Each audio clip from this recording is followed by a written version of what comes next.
So what are we making today, Chef Keone? I feel like making basil pesto. All right, how do we begin? Okay, so we have all the ingredients for pesto, and it's really a simple process. It's putting stuff in a blender or a mortar in a pesto and pureeing it or pounding it together.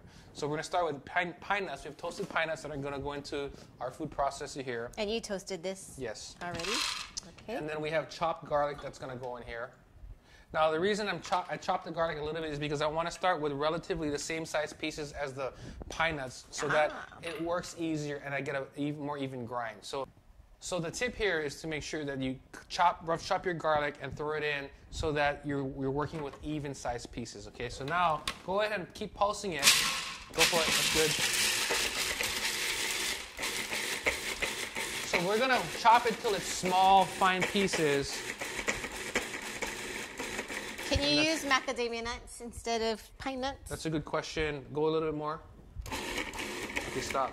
Yeah, you can use, the fun thing about pesto is once you get this recipe down and you learn the classic version, you can do things like walnuts, macadamia nuts. Those are pretty much the nuts I've experimented with. But yeah, experiment with different nuts and you get different flavor profiles. It's really fun. Okay, so now we're gonna add, we have fresh basil leaves. This is sweet basil that she's gonna put in. So what, can you use Thai basil? You can. It's gonna be a different flavor profile. I think the Thai basil tends to be a harder or firmer leaf, and it has a different flavor, subtly different flavor. If you want a more classic pesto, you're going to want to use this because it's a lot more aromatic and it's sweeter. And this is local. We're using local basil, by the way. This is from Waimanalo. Pick the leaves. You want to pick the leaves off the stems, put them in here, and then go ahead. Make sure it's dry. Dry. Yes, okay. Absolutely.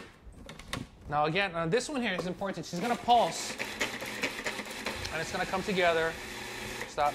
Okay, now what I want to say real quickly is while you're pulsing, the reason she's pulsing is because with basil, it's it's an herb, it's a delicate leaf. If you just hammer it on the thing and just like completely just went for it like that, what you're going to do is you're creating friction and you're creating heat, and you don't want that. You don't want too much of this heat to build up because the heat's going to turn the basil black. Okay. Oh. So you want to pulse it. You want it to be green. Yes. Okay, stop. Now I'm gonna add some seasoning. How do you know how much to add? Practice. Okay. Or read the recipe. Go ahead. Okay, it's good. Perfect.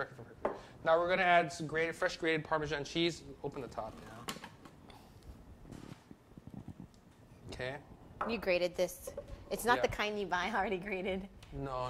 Oh, that's a good point. So here, if you want to make a really good one, right, you want to get a piece of Parmesan. It can be domestic or it can be like Italian Reggiano Parmesan. But what you want to do is actually go ahead and grate it. And the reason why you want to do that is when you buy the stuff that's pre-grated or pre-shredded, they put anti-caking agents on them so that they don't stick together in the container. And in my opinion, I mean, it's a great convenience product, and I do use that like for salads and stuff. But when I'm doing this, I don't want the anti-caking agents to be in the product. It's about flavor too. If you're gonna use, this is Reggiano Parmesan. Okay. It's got a better flavor. So you got the big block of cheese, and then you grated it. Yeah, that's how come I have these big guns. It's like. Okay. So, pulse on that thing. Now we're gonna put the oil in here. Oh, stop for a second. Oh. And I'm using olive oil. I'm not using extra virgin olive oil. The reason that I want to do that is olive oil is milder than extra virgin olive oil, and I want to be able to taste all of the basil and the nuts and the cheese. If I put extra virgin, it may overpower that.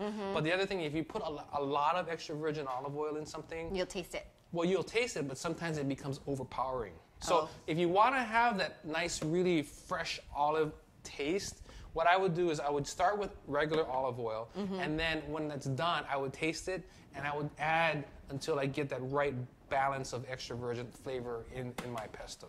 Does that make sense? Okay, yeah. So I finish it with extra virgin if you want to, okay? If you want to. Yes. Or you could just use olive oil. Correct. Not Go for extra it. virgin. So what consistency are you looking for? What consistency are you looking for? That's a good question. And the term, you know what pesto means? Directly translates to? No. Paste. So that didn't really answer your question though, right?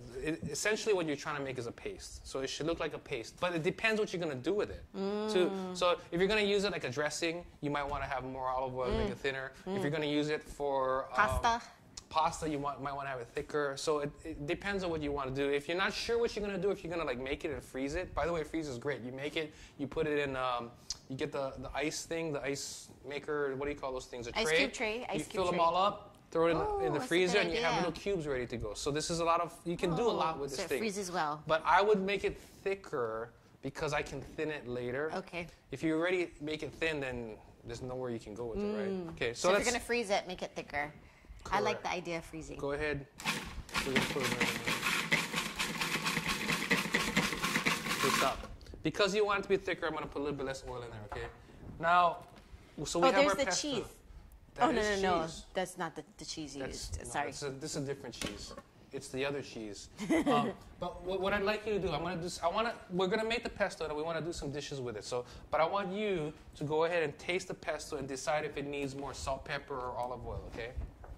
So while you're doing that, I'm going to make a quick dish here. And so we have, what I have here, these are, this is a vine-ripe tomato from the Big Island. Oh, it's perfect. It's perfect? You're good. So this is a Hamakua tomato, okay, for the Big Island. Oh, so you have a lot of local ingredients. From our friend Richard Ha. And so what I'm going to do really quickly here is... If you use local macadamia nuts, it could have been all local. The only problem I haven't found is the olives yet and the pine nuts. And then but the thing is, if you didn't put olives in here? I eat olive oil. Oh, yeah. But then it wouldn't be local either because I don't, you're using Reggiano Parmesan. Oh, the cheese. Unless we annex Italy and make it part of the state. Could do goat cheese? Well, you could try, but you need a harder cheese for that.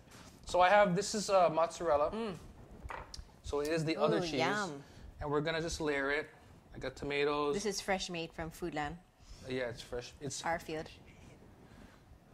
Okay, so we're going to put layers of that. And then go ahead, where did the salt pepper go? Oh. Just let's sprinkle a little bit on there, would you, please?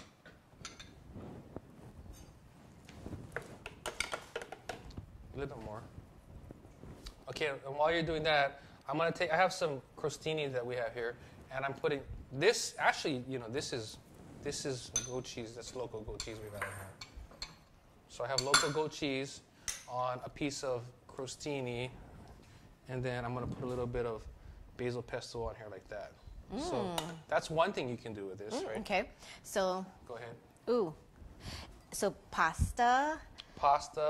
You can use it as a dip spread. So we have. So here's this is really cool. This is artichoke and olive tapenade, and we'll put a little bit of the pesto on here like that, right? So that's another thing you can do with it. Now I'm going to thin this out a little bit. Or you could put it on fish like ahi. You could put it. You can use it as a seasoning for ahi. Yeah. So pasta salad, ahi, right? And now I'm going to take a little bit of this. It's a little. See, it's a little bit. I want to thin this out a little bit because it's just a little. It's a little thick for what I want to do with it. But I'm going to loosen it up a little bit, and then we have our little salad here, right? Sort of a caprese style salad, and then we're going to just put a little bit on the top here. Oh, it's pretty. And yeah, the nice thing is very colorful. The flavors are very vibrant. Flavors are really, really fresh. But so here's just a real fast salad you can do. I mean, we did this in it's been like 3 minutes or something like that. Pesto in 3 minutes. A wonderful tomato mozzarella salad. We've got some crostini we made here. If I had 60 more seconds, we could do a pasta salad, but we're running out of time, I guess, right? But anyway, pesto, perfect side dish, easy to do. You should have it all the time in your fridge because you can make a million things out of it. And freeze it. And then you look like Iron Chef. So. For this great recipe and more, visit us at foodland.com. Keep eating. Nice.